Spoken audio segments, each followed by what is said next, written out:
Hey, Vince McMahon, it's time for this week's Stick to Wrestling podcast. Oh, no, give me a break. Oh, brother.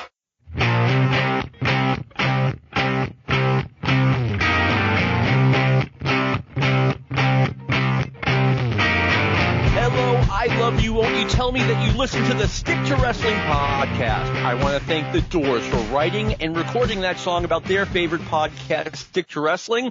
I'm John McAdam. This is Stick to Wrestling, where if you give us 60 minutes, perhaps indeed, we'll give you a wicked good and rawboned podcast.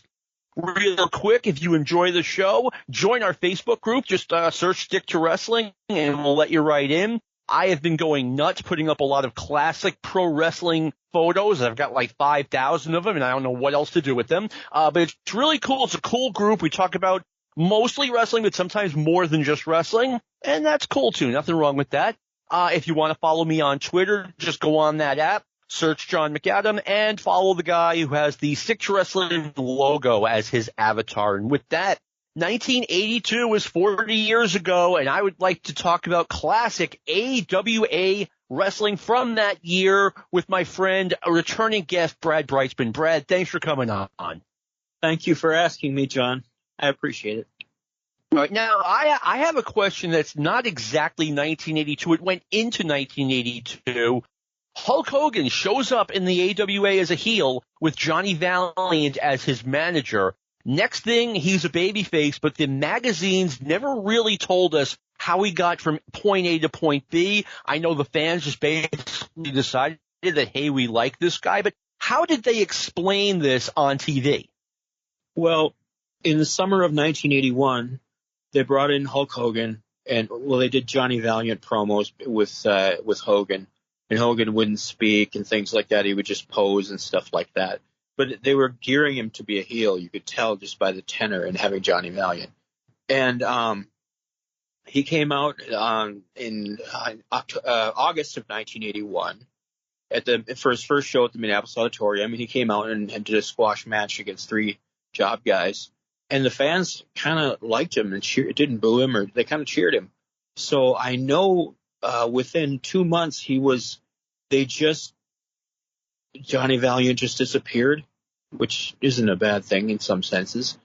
But Johnny Valiant was gone, and Hogan was just kind of grandfathered in to six-man tag matches with Gagne and Brunzell against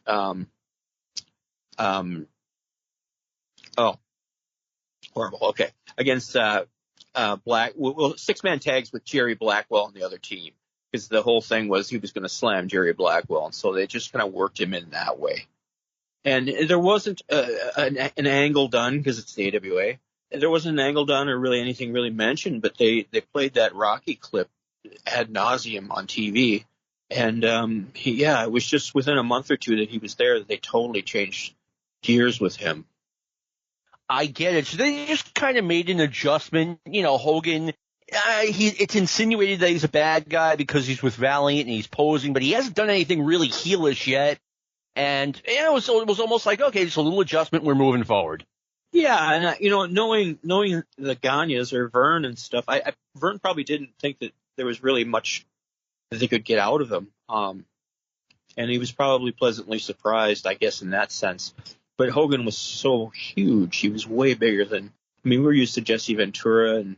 We saw Ken Patera in '82, which we'll get to, and guys with great physiques. But Hogan was just so big, and the fans just liked him. Yeah, I mean, he got a lot of cheers when he was out here right before that in the WWF. I mean, he looked like he was going to be the next superstar Billy Graham, and he turned into way more than that, obviously. Yeah, and 1982 is kind of the year it all blossomed. So. As we go through, I'll throw out some things where they kind of moved him to a higher echelon as they went. Yeah, I mean, on the heel side, I'm not sure, what Hogan could have done. I mean, obviously there's money in Hogan Bockwinkel. There's money in Hogan Patera, Hogan Blackwell, Hogan Ventura. So it seemed like it didn't seem right at the time because he was a bad guy in the WWF, then he was a bad guy in Florida. But if you take a step back and look at it, it makes a lot of sense.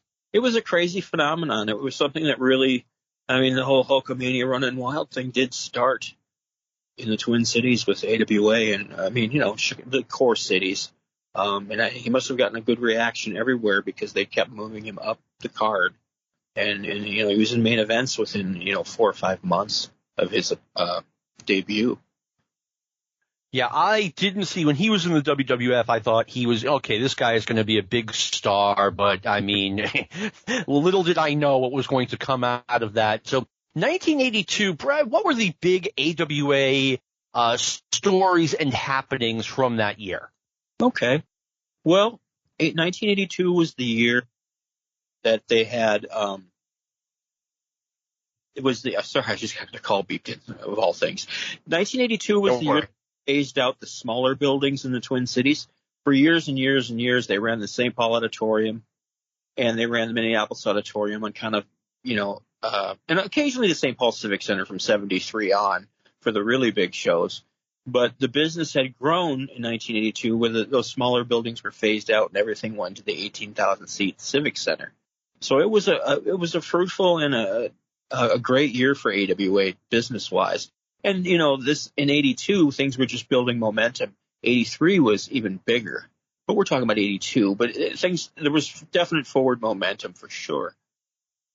On top, I've got, just going through the results and things like that kind of jar my memory because I was attending on a regular basis at this point, even though I was pretty young.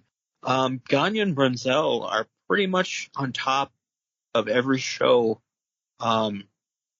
AWA being a tag team territory for the most part for a long time. Gagne and Brunzell were at their peak there, and they worked some great programs that I can get into. Bobby Duncombe and Ken Patera were brought in as the Black and Blue Express, and they were part of the Heenan family, and it didn't really work great. They were great foils for Hogan in 6-man tag matches, and we're talking about the AWA, and they love their 6-man tag matches, a lot of them, too many. But that's the way that they would build up a champion or something to work. We've got the Jerry Blackwell and Adnan El Casey, your favorite team. For the first quarter to third of the year, that was like the number one program that headlined all over the place. And no, Brad, yeah, go ahead. No, I was going to say, now, I know every territory is different. The WWF that I grew up with and the AWA were similar in a lot of ways. But one way the WWF was different than one way the AWA was different than any other promotion, there was not a lot of turnaround. Like the WWF, you had Backlund all the time, and then they kind of, the heels, there was a revolving door of heels. Even the baby faces, they'd stick around for 2 years and then they'd leave for a year or two and come back.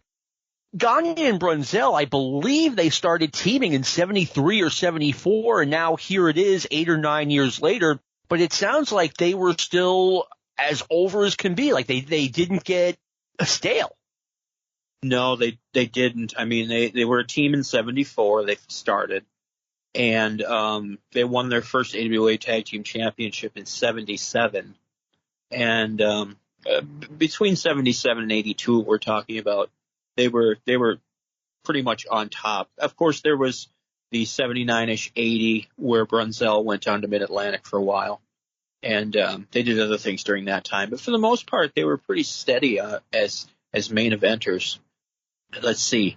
I've got the next thing that one of the, maybe not my favorite thing or a lot of people's non-favorite thing is that Buck Zumhofe got a big push in 1982 and had some key programs. And I'm not talking about Buck Zumhofe as far as what kind of human being he turned out to be, but there was a good angle shot in the studio, the television studio, where Bobby Heenan got sideways with Buck Zumhofe, took his boombox, and this was a 1982 boombox, and those of us that are old enough to remember what boomboxes were like, this was a really big boombox. I mean, it was probably a 10. You could park a car in one of those things. Yeah, and Buck Zumhofe would bring it out and put the house mic up to it and things like that. So for his music, which is the earliest dawn of music now that I'm thinking about it that I experienced. But anyway, nonetheless, Bobby Heenan took the boombox on AWA television and smashed the living hell out of it on a ring post, and that was spectacular to see. And so Zumhoff gets into a big feud with Heenan, which led to a lot of matches. The Weasel suit was out. He had a lot of matches with Bobby Heenan based on that. Zumhoff, even late in the year in the Twin Cities, had Andre the Giant as a tag partner on the second match on the card, or the second from the top match against Blackwell and somebody, but and Heenan probably. And he also had Zumhoff had a big program with Rene Goulet, which was entertaining. So was he Sergeant Jacques Goulet out there? Yeah, he was Sergeant Jacques Goulet. You're correct. Okay. Right. And then we move into Blackwell and Adnan became the top team for the fact that probably because Ventura and Adonis were out of there. They were New York bound, as we say. And they both had runs against Backlund. Adonis with a spectacular run against Backlund, and Ventura with a horrible one, of course. Of course. Yeah, Ventura and Adonis were on top with Gagne and Brunzell, and that kind of ran its course. And then after it did run its course, they did an angle where they got suspended for life, or Wally Carbo was all up in arms on TV. I think they attacked Wally Carbo, which is always fun. But they were out the door, and I've already mentioned the Blackwell and Adnan team was, they turned Jerry Blackwell into a sheik, Ayatollah Blackwell. There was a lot of good camp footage of him, with the harem all over him and eating extravagant meals, little skits they would do. Oh, God. I've never sound that. That sounds hilarious. Oh, it was so ridiculous because Jerry Blackwell, he's got that southern accent. He's wearing the chic garb, the gimmick, and he's supposed to be Ayatollah Blackwell. So he had a very busy year as well. And Patera wound up doing that too, right? With the maybe not with the harem, but certainly with the headgear. They did that with Patera into '83. Okay. I was going to mention that Patera was had a strange run in AWA. I just never sensed that he was really that over. It's not like, they tried to use him as a baby face because it's Ken Patera, and that would never work. It never did. Yeah, Patera, hold on, I got stuck. Sorry. That's okay. My notes are a hot mess tonight, guys. So, so they did that with Patera into '83, where Bobby Heenan Bobby Heenan sold Ken Patera to Sheik Adnan El-Casey, and then he became the Arabic character. And that was, let's talk about Patera a little bit. When did he come back to the AWA? I know in '81 he walked out of Georgia, and things never really seemed to be the same for Patera because he was on my cable every Saturday looking like a guy who could be the next NWA champion. Then he goes to the AWA, and he's just part of a tag team, and he looks like he's the number 2 guy in the tag team, at least based on what I was reading in the magazines. I mean, when did he come back? And he wound up with Heenan, and then when did he wind up going from Heenan to El-Casey? Well, when did that happen? I know it happened. I think it happened in '82, but do you remember about when? I think, the Christmas Day night show, it was still Blackwell and Casey together. So I think it happened in early '83 for that sort of situation, yeah. When Patera came in early '82, they put him with Bobby Duncombe, who had been tag team champions through the AWA with Jack Lanza up till '77. So he'd been in before, but Duncombe and Patera were called the Black and Blue Express, and they were with Bobby Heenan, and it just never really clicked. They did main events and things like that, but generally to put Hogan over in one way or another. And Patera just didn't work in the AWA. And I know he had a really good run out east, and he's down south for a while, but it just didn't seem to really work out when he was here. But he had a decent run for maybe a year and a half. but he was up here. So, what were your thoughts as a fan of seeing Adonis and Ventura out in New York at first? Well, I knew about them from the magazines. I knew they had been AWA champions, and then they both come in at the same time, both with Fred Blassie as their manager. And I thought it was kind of strange because I saw them as a tag team, the East-West connection. And, but they wrestled some tag team matches, but not very many out here. But I mean, it almost felt like a faction, if that makes sense. A small faction, but a faction nonetheless. Yes, and I mean, how great was Adrian Adonis in 1982? I mean, he was getting heavy still, but he wasn't out of control yet. He was magnificent in the ring. And Jesse, conventional wisdom is that Jesse could talk and Adonis could work. But Adonis was a good interview, too, in his own right. So when they went out there and they kind of split them up, and I know they both, as I mentioned earlier, they both had to run against Backlund and things like that. But Jesse was back by the end of the year without Adonis. By the Christmas Day night show in '82, he had a match with Hogan that I was in the arena for, and it was not good. The footage does exist. I don't think Ventura and Hogan really worked in concert with each other very well. I think there was behind the scenes problems with that, but they did give it a shot. So yeah, they did. I can see that because these guys, I don't have too many bad things to say about either guy, but both of them are supposedly, even back before Jesse was a governor or anything like that, or a mayor, both guys had pretty big egos, and you only need one of those guys in the match. When you have two of those guys, it's a problem. Exactly. That's exactly correct. As I'm moving along here, after Adonis and Ventura moved to New York in my notes, Bockwinkel had a very busy year in 1982. Now, Nick was working out of Houston. He was a traveling champion. He had dates in other territories and was really active in 1982. He began the year in a program with Tito Santana as a challenger, which yielded very good matches. Now, how did Tito get over as a challenger? Did he seem like he was a real threat to Nick Bockwinkel or no? Yeah, he did, because the matches were good and they had a series. And Tito was really, really over at that point in the AWA. They'd done the stalled run with him and Adnan Casey in late spring of '81, where Casey conked him with the sword on TV, and Tito bled. But I've seen that. Yeah, it was really an exciting angle for me when I was 13 years old. But it probably hasn't aged particularly well. I mean, the AWA didn't. Well, I compare the AWA to the WWF. Two promotions that did not run very many angles. I mean, as in count them on one hand for the entire year. Exactly. I mean, they ran there. I've seen interviews with Greg Gagne where he admits, he says we'd run 2 or 3 angles a year and just go off that.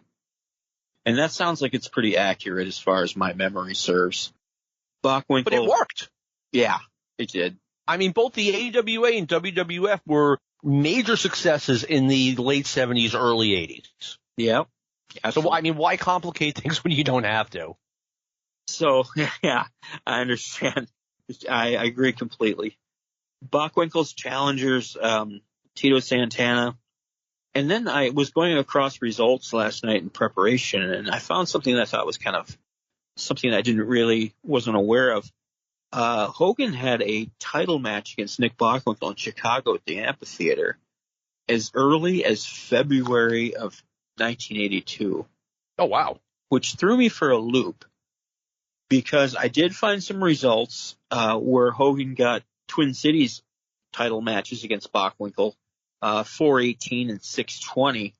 So that's the spring and the summer.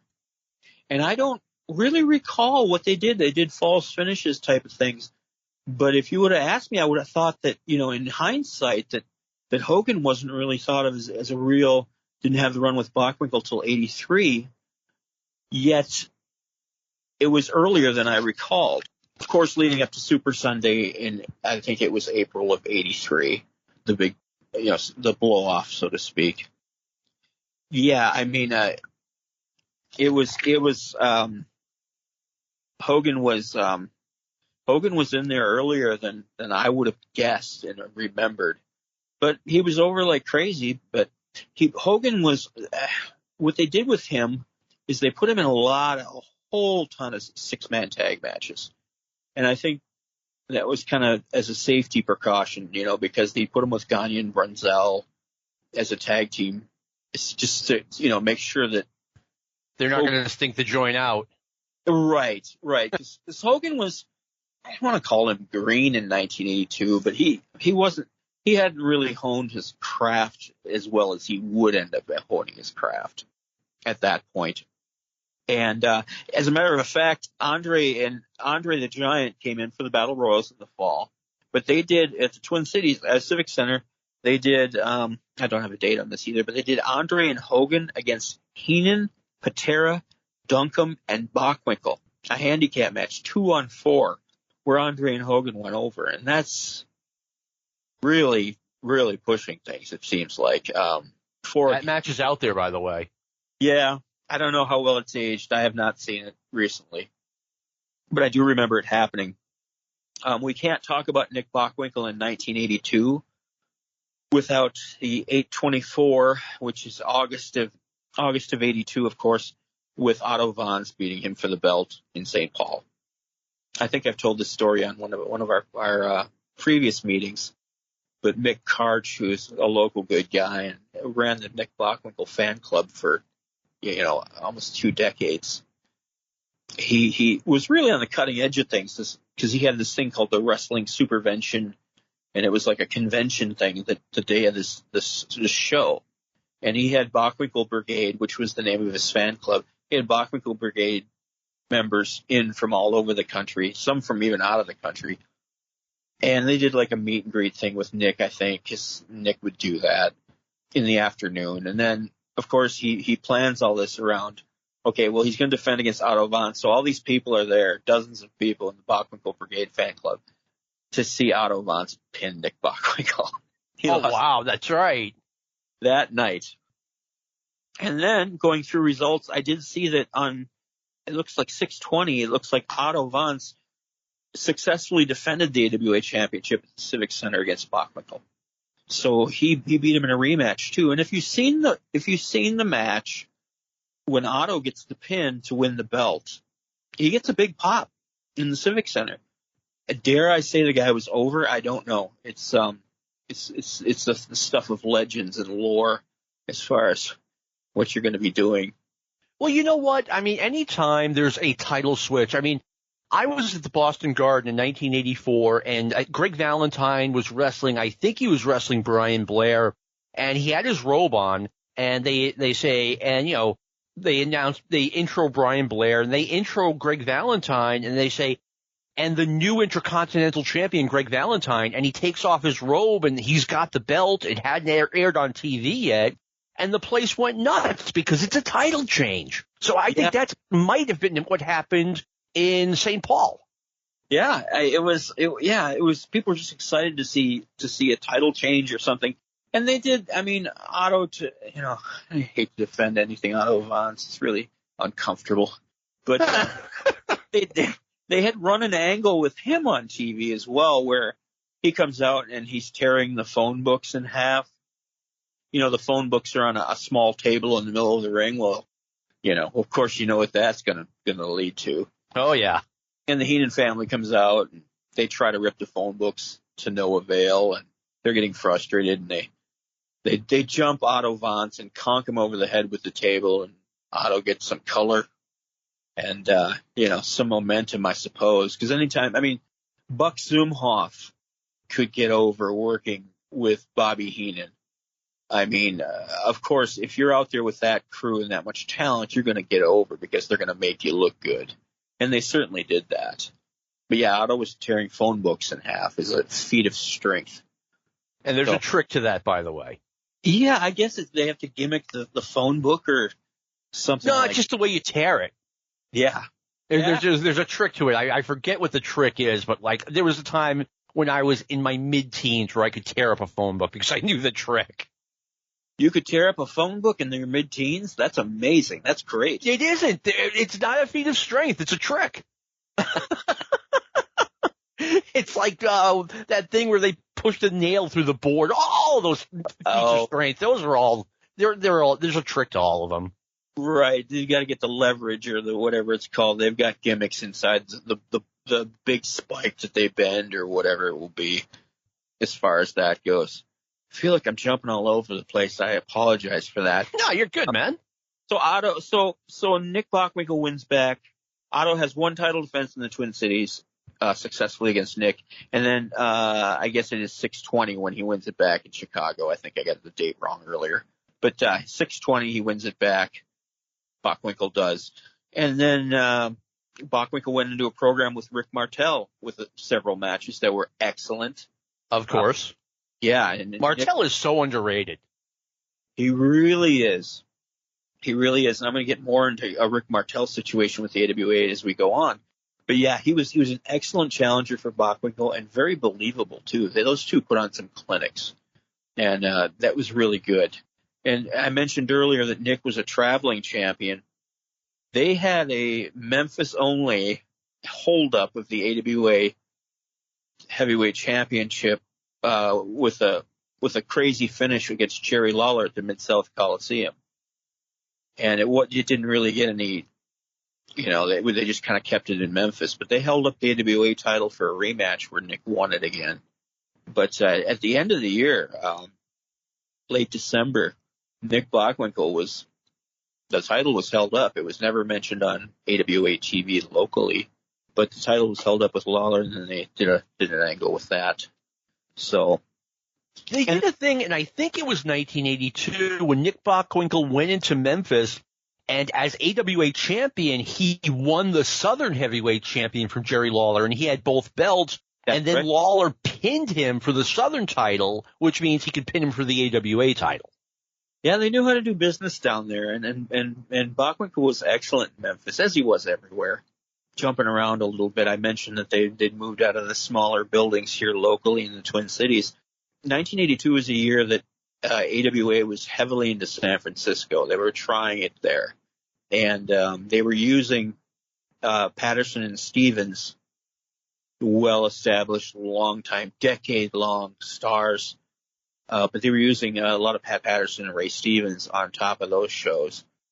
The San Francisco thing didn't work out, didn't pan out long-term, but they definitely tried with that. Ray Stevens had been turned back babyface. They changed him back and forth so often. I don't even remember what led to that. But Patterson and Stevens were heels about 77, 78 in the AWA as a tag team. But they were babyfaces in 1982. And I think they were on a couple of local cards as well. But they were into that market. AWA certainly was at that time. Yeah, I mean, the AWA was really getting big. I mean, they were east to Chicago. They were Omaha. They were west to San Francisco and Salt Lake City. So, you know, it was becoming a big promotion. They were in Denver. They were in, you know, obviously Milwaukee, you know, the big cities in Minnesota. So they've got some real momentum going by this point.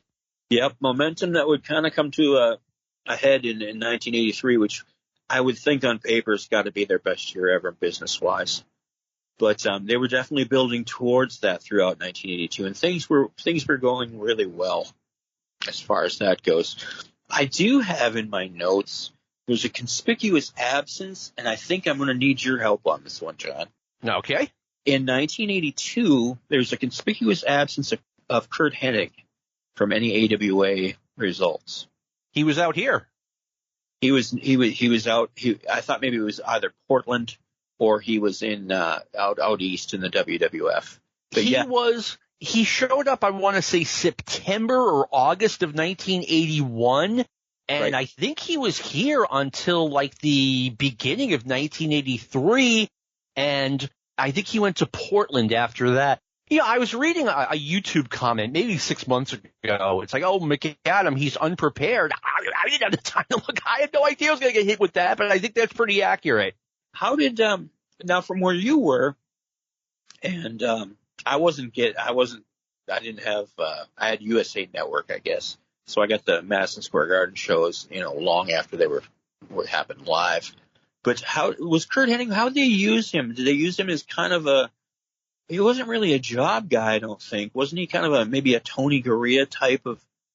I mean, he's very young, obviously, in 1982. But I mean, did you feel like he got any kind of push? Or I know that the clip you left with him and Buddy Rose doing the match on WWF TV. I don't know. How do you feel like he was pushed out east? He got a jobber to the stars type of push. I actually was around Curt once, and I razzed him because I was at an arena in early '82, and I saw him do a clean job to Charlie Fulton. His push was very similar to that of a Rick McGraw, Steve Travis, Eddie Gilbert out here. Like, those four were pretty much interchangeable when it comes push-wise. Obviously, that wasn't going to last long for Curt Hennig. Yeah, and that really worked out beautifully for Curt Hennig. Unfortunately, by the time he was on top in AWA land, we're talking about a time when the promotion was definitely on the downswing of momentum-wise. But he went out on the road to Portland, WWF, and he got a lot of experience. And he was just kind of a mid-card guy when he would appear here. And he was on one show of the year at the Civic Center. But, yeah, I figured he was back on vacation or something because, he's from here. Of course, he was from here. And yeah, Hennig didn't seem like he did much even in the AWA until early '86 when I think it was early '86 when he and Scott Hall became the tag team champions. Like, it was like, oh, wow, he just took a big step up in my eyes, at least. Definitely. And Curt Hennig was one of those guys that if they'd have a pull apart at the Civic Center, or say Bockwinkel would go berserk or something, maybe not Bockwinkel, maybe Jerry Blackwell or somebody, and they'd be ringing the bell over and over, and for God's sakes, get the paramedics out here. Curt would always be one of those guys that would run in and try to do the pull aparts and things like that, the guys from the back with his shirt off and just the jeans on. And I noticed that a couple of times Curt got colored doing that. Oh, wow. And that's what, that kind of, the way it played was sort of, something's going to happen with this guy, because usually when they have the pull aparts, it's the job guys that come in and they take bumps and stuff. But Curt Hennig would come out and do that, and he'd get all bloody and stuff. And I think he did it for Brody, and that's several years after. But he did it. I remember seeing him do it a few times. So what a talent! What a talent he was. He really was. Hey, I have a question. Larry Hennig, I was looking through some results, and I saw Larry Hennig a couple of times in 1982, and I was like, wow, I thought he was long retired. Obviously, he wasn't. He made some appearances in 84 and 85 as well, but was there anything leading up to that, or did they just throw him out there? I can't lie right now and tell you that I can't remember. That's okay. Larry Hennig was out of the spotlight for quite a while by 82. But he was definitely a babyface when they'd use him. But I don't remember what the angle was. He may have been – I wish I had the results in front of me, but they may have had him team up with Curt to kind of avenge something where somebody had stepped out of line with Curt, so to speak. So, yeah, I think there's probably something along those lines. I mean, that makes sense because Larry Hennig was a huge deal in the AWA for a long time. Yeah, he certainly was, and he and Harley Race were the tag team in the 60s that did a lot of good business, and they turned him babyface in 74, of course, when the Heenan's return to the AWA from 69 and 70. When he came to Greg Gagne's aid after they laid Greg Gagne out on TV, which is a clip that I think everyone's probably seen by now. But from that point, the Axe was a babyface, and he was definitely getting older by that point. And he wasn't in the greatest condition, but the longtime fans, I'm sure, enjoyed that immensely. I mean, we're talking outside of 1982 here, but if you, the listener, have not seen this, there was a match, I believe it was in Hammond, Indiana. It was the Hennigs, Curt and Larry against the Road Warriors, and a full-scale riot broke out. So I'm going to say it was early 1985. I believe it's on YouTube, but I mean, if you haven't seen it, seek it out. This thing's crazy. It was remarkable, and I don't want to give away the plot or anything, but Curt was really starting to blossom at that point. And they did the deal where the Hammond Civic Center, where Dick the Bruiser ran for so many years, but they did the deal where Curt got his head stuck between the ropes and he got flipped over. So he was trapped and he was choking, so to speak. And then, the Road Warriors used the chair on him and he got color, very obvious color with the. Oh, I remember that. Yeah. And then they actually went back and edited it and, did like a crowd shot or a slow-mo or something so you couldn't see it. Couldn't see Curt, obviously cutting himself. But yeah, it was remarkable. The Road Warriors, I mean, there's chairs being thrown as the camera pans over as they're trying to get out of there after they did their deal. And, they were kicking fans and it was like a riot. And that's not a big building either, that Hammond Civic Center. But no, it was. And that was the first time I had ever seen anything like that. It aired on AWA TV in 1985, and you're just like, whoa. Yeah, wouldn't you? I guess one of my thoughts was, I mean, Brody went through and raised hell, but that was later in the AWA. But why would you want to show? Maybe the fans were heavily discouraged for good reason for getting involved with the heels, because that wasn't going to end well, but lawsuits and everything were probably, on the cusp of that happening and things like that. But yeah, that was a red hot angle. I mean, who's going to be crazy enough to like look at Road Warrior Hawk and say, you know what, I'm going to get into it with you right now. Yeah. I want to help Curt Hennig that bad. Yeah. Yeah, so that led to a program, but we're talking about 82 now, but that's a little later. But that's how the station flows. Sheik Adnan El Casey I have on here was wearing a cast all of 1982, and that figured prominently into the finishes of a lot of matches with Gagne and Brunzell. Of course. On Christmas night, I was there, and what they said is that Adnan had to wear padding over the cast, so he had it all taped up with padding so he couldn't use it as a weapon, which they did with Bobby Heenan in 1980. And again, they came around back to it. But Adnan had to wear the damn cast all year long, and he would take the padding off the cast and get them DQ'd, knock out Greg Gagne, or Brunzell would get color on that or something like that. So that was a key thing.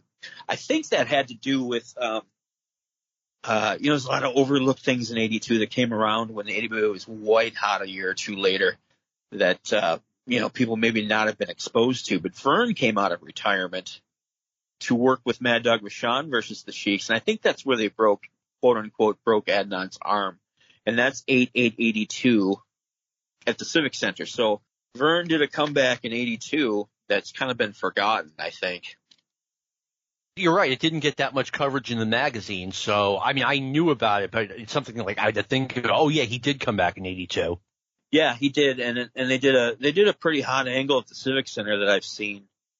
I think I had the raw footage of it or something where they laid Vern out before that. Vern and Mad Dog and the Sheiks really did a number. I think Vern did a run in as Mad Dog Vachon was getting laid out. And it was quite, Gene Okerlund's just screaming over the microphone, get the paramedics and things like that. And Vern's out there in a sweater, and he's been laid out, stuff like that. So he once again, as he had done previously and did after, he got Mad Dog Vachon to be his tag team partner.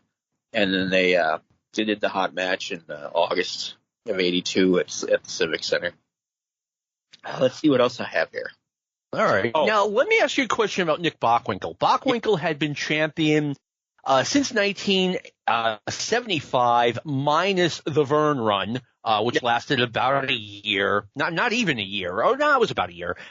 Was it Nick feeling stable AWA champion to you or in general? No, because he was such a great performer. Okay. As AWA champion, I mean, Nick Bockwinkel is in his he's in his late 40s in 1982. And he'd been in the AWA since 1971, I believe. I may be wrong on that, but yeah, 71 sounds right. He was the AWA champion from very late 75 all the way to 1980 when Vern got the belt back in Chicago at Comiskey. But no, Bockwinkel was always he had great heat. Everyone wanted to see him get beat for the belt. And his matches were always terrific. Rick Martel, all those programs he had, he made the guys look great. Even into 83, which is, the next year. But he had a great one with Wahoo McDaniel. And I have to say this about Wahoo McDaniel at this juncture. I've come to appreciate Wahoo's work so much more in the last 5 or 6 years. The guy he was limited, but he never seemed to slow down as he aged. He and Bockwinkel had, I think, 3 matches in St. Paul in 83, and they were all terrific. They were great. And I know those guys were roommates in Hawaii in the 60s. I know that. They had a past history with each other, but they put on great shows. And Wahoo, even though he's not in the 82 picture, Wahoo, I think, was underrated as he got older. He had great matches against Flair and Houston, and he could always put on a great show. I've purposely left off the highlight of the year, however. Okay. Wanted to come to that and see, ask you, or maybe put out there, if anybody has been exposed to these matches. In the middle of the year, in the summer, Gagne and Brunzell did a series against Tito Santana and Rick Martel, which hailed the 3 probably 2 of the 3 I would rate number 1 and number 2 for things that I saw in person. Oh, wow. They had a 3-match series, sort of. I can explain it, but the first, 2 babyface teams, which was really cool to see. Got 4 guys that could really work. And they put on a clinic on 3 separate occasions. The first match they did the finish where Tito got counted out of the ring because he went to do the cross-body block and flew about what looked to be about 10 feet, went over the top rope, hit the floor, and got counted out. And then when the bell rang, Gagne and Brunzell went over to check on him. There was no, hint of anybody turning heel or it getting, out of control. So they were being the good sports. And then they came back the next month with, of course, Brunzell against Martel, I want to say. Yes, I think it was Martel. And the 2 of them had a singles match where Martel pinned Brunzell clean in a really long, really well done match, which led to the blow-off sort of with the Gagne and Brunzell against Tito and Martel in St. Paul, where this is one that I see out there a lot, the 3rd match. But they did a finish where it looked like Tito Santana got his head taken off by a drop kick by Jim Brunzell. Really hot, really tremendous, as good as anything I ever experienced live was that series. Brunzell had an awesome drop kick. Yes, he did. And yeah, he did. And it looked like legitimate. I mean, it looked really stiff. Tito didn't see it coming. Tito lifted up Greg into an atomic drop. Greg reaches back, tags Brunzell. So as the story goes, Tito doesn't know that he's the legal man. Tito drops Brunzell into the knee. Brunzell goes down. Greg Gagne comes in as the legal man. Or not Greg Gagne, Brunzell. I got it reversed. Brunzell. He gave Gagne the atomic drop.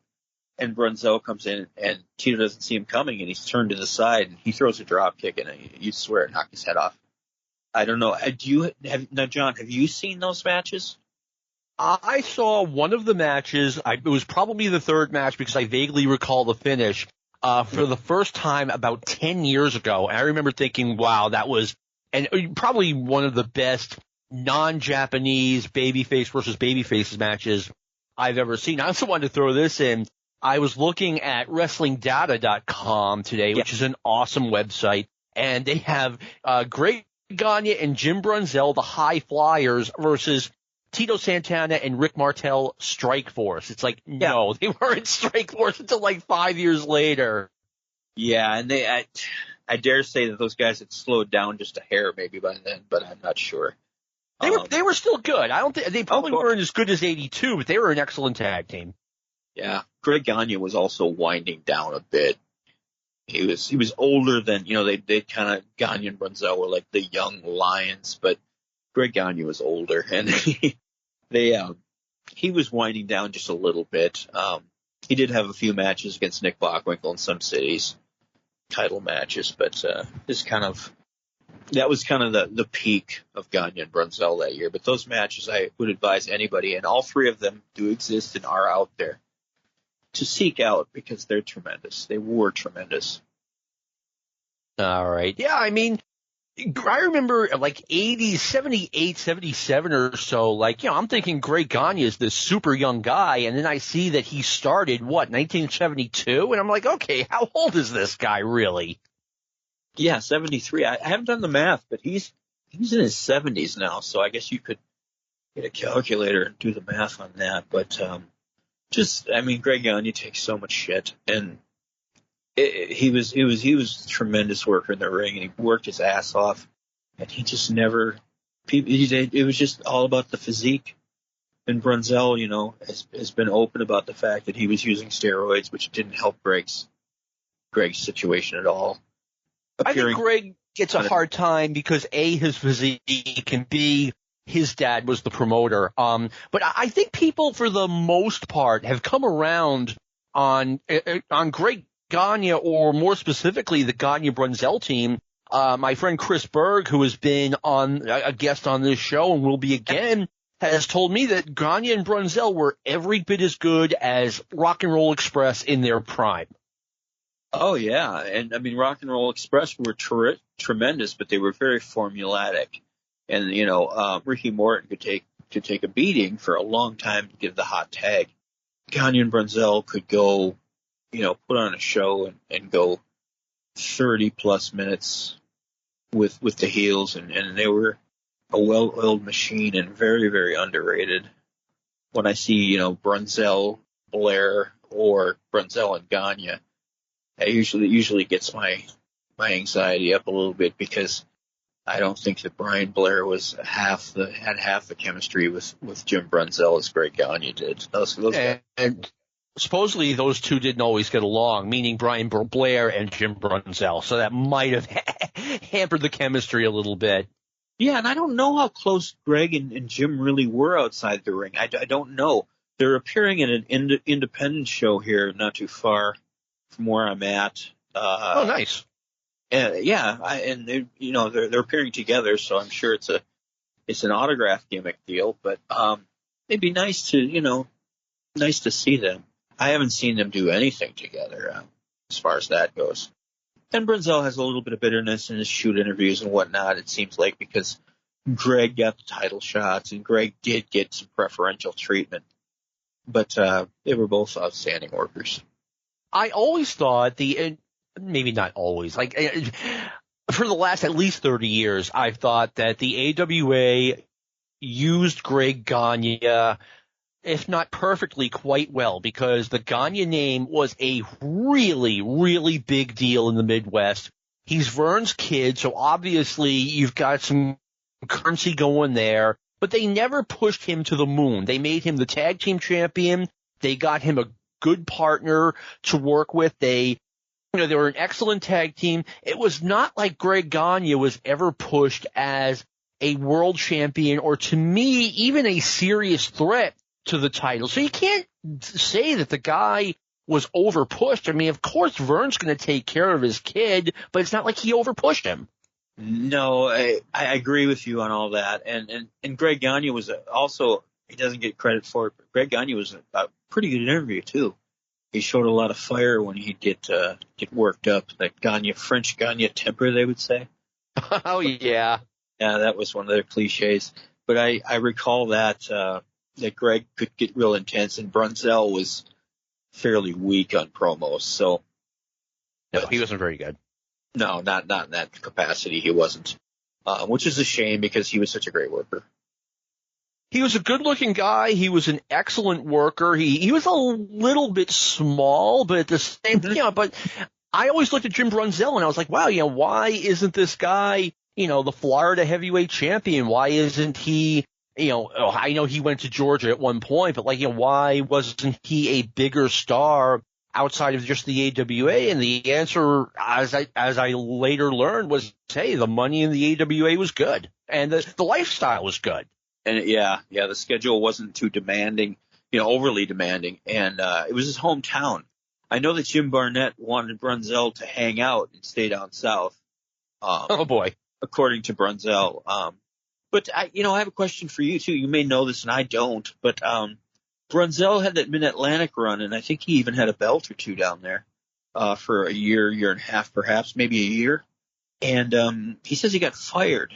Do you know anything about Jim Brunzell and the circumstances under which that Sandy Scott would fire him? I have literally never heard that one before. No. I do know that he was the Mid-Atlantic champion when that belt actually meant something. Right. And I know that Sandy Scott, how else do I put it? I've heard stories that he was kind of an asshole. And so I guess it doesn't surprise me. Ric Flair would talk about how he wanted to go home to Minnesota and be there when his first child was born. And Scott told him, well, if you want to go out there, when you drive back, just keep driving and head to Memphis because we can't use you anymore. It's like, geez. Oh, yes. I've heard that story too now that you mention it. Yeah. It's his hometown and his family's here and, he can make good money. And incidentally, Brunzell, when it came time, the first guy to be pushed from the early days of Brunzell and Gagne having a career and being a tag team even, the first guy to get the push and have the singles matches against Bockwinkel, including a 60-minute draw in St. Paul, was 1976, and it was Brunzell. It wasn't Greg Gagne. And those matches don't, not to my knowledge, do they exist on video? I don't know when they first started recording arena matches. But I'm told that those were some of Bockwinkel's best matches, and Brunzell was just a couple of years into his career at that stage, and that's 1976. And that would have been interesting to see, or in hindsight, to take a look at now if they were to ever surface. Yeah, you know what? I doubt it. I wish those old shows from the Boston Garden that I went to before they started being televised were out there, but I don't think they are, and I don't think those are either. Just, the cost of filming and, the things you had to do to get things filmed or just didn't make sense, to do that every night. Now, that's interesting you said that the first series Bockwinkel had after winning the title was against Jim Brunzell, because you would think that the logical angle would be Greg Gagne wanting to avenge his dad, and that makes sense on paper as far as the angle goes. But, I learned today that's not what they did. It sure does make sense, and I agree with you wholeheartely.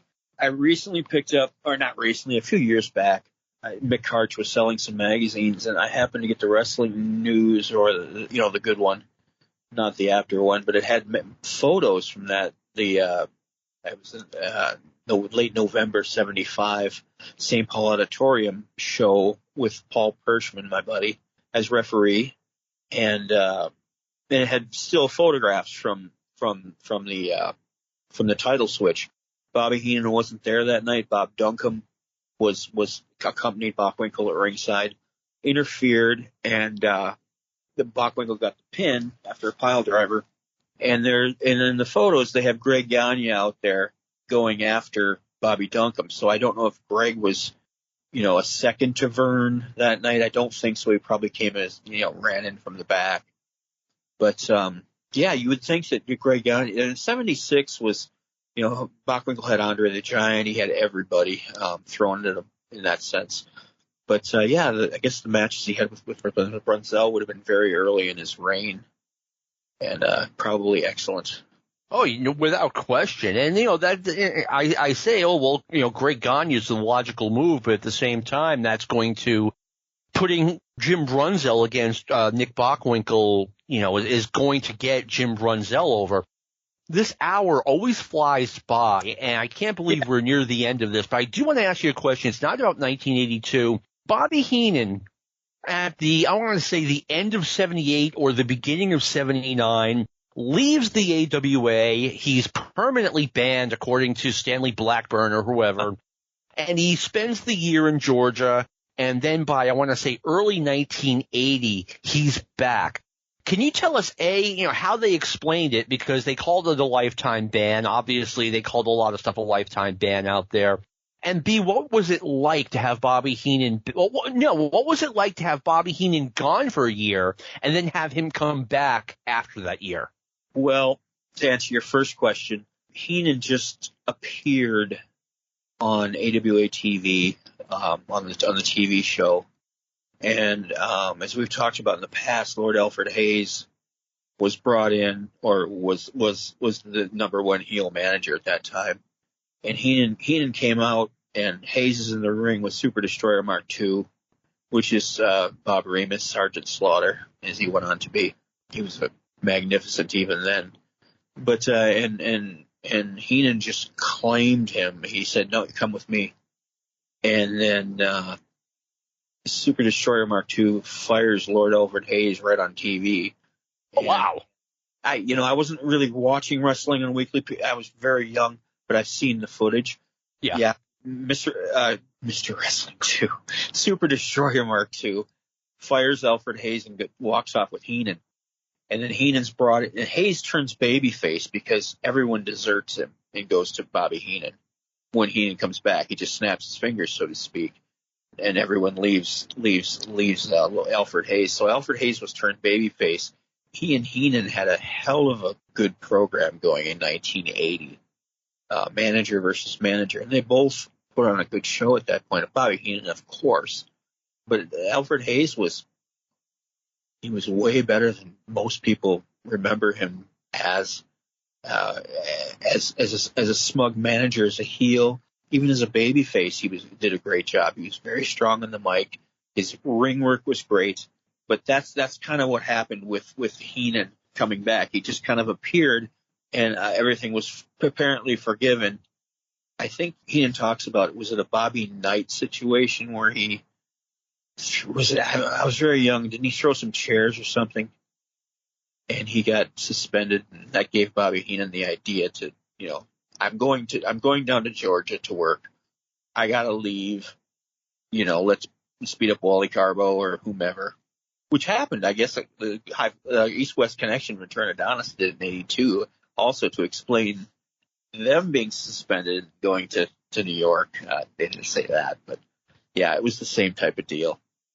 I mean, I would think they would have to explain Bobby Heenan leaving. I mean, when you told me that, Adonis and Ventura did that, I'd never heard that before, and I was a little bit surprised because Adonis and Ventura, and I don't mean this as a knock, like, you don't have to explain them leaving. They just showed up in 1980, and now it's a year later, and they moved on.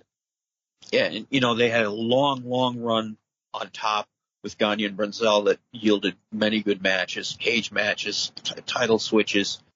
They run the gamut with that. But AWA at times could be really, really an efficient promotion as far as explaining things like a suspension or, beating up Wally Carbo, which is kind of was the go-to for those two situations. I think Stan Hansen did it too in '79 in AWA. Oh, man. And like I said, you don't even have to explain why Stan Hansen's gone. One last thing, it's just a quick observation. Yeah. We're talking, peak AWA here, 1982 and 1983. Yeah. I mean, business was crazy good. There are people out there, younger than us, Brad, who kind of think, oh, yeah, and as soon as Hulk Hogan left, the AWA collapsed. No, the AWA had a very strong 1984, still a strong 1985, and then in 1986, things started to really go downhill. But I mean, they were still drawing big crowds in 1984 with Bruiser Brody versus Jim Brunzell or Tony Atlas on top of the card. Yeah, the 84 was a very good year. We saw that 85 was Mass Superstar came in for a cup of coffee. But 84, the first thing I guess that comes to mind is the Blackwell turn with Brody. And Brody was unlike anything that had ever been through here. And, and it was crazy too, because they had him with Adnan Casey, and they had also Abdullah with Adnan Casey, so they were a tag team, at least one night. And Brody and Abdullah had 700 double countouts against each other everywhere. Yeah, they went all around the indie circuit in the mid to late 80s. Yeah, in 84 when they did the Battle Royal title, or they did the change. This is a story that I heard fairly recently that I never put together, and I'll try to be quick with it. For Dusty Rhodes was brought in that night of the Battle Royal, and he was involved in the after match, which is one of the best beatdowns I think that I've ever seen. And I was in the building that night, and it was really, the crowd was really swarming. Things were really weird that night, and they pulled it off magically. But Dusty was there, and I heard that the plan was for Jerry Blackwell and Dusty to team up against Abdullah and Brody after that. Couple problems there. Abdullah saw his paycheck for that night and never came back. Oh, no. And also, if you've got Abdullah and you've got Brody, you don't have a finish. You're right. Neither of those guys is looking at the lights. Nope. Never.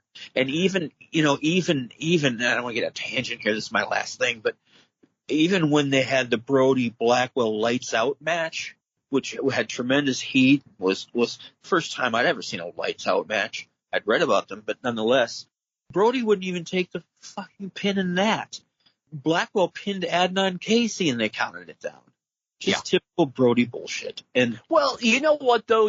Brody, I not to defend Brody per se, but you know what you're getting coming in. I mean, he's not doing the job. He's not. That's going to get back to Japan, and it's going to. He thinks at least. He was probably right. It would harm him in Japan. That was his bread and butter. I mean, if you know a guy's not doing a job and you book a match, like that, you get what you get. You know what I'm saying?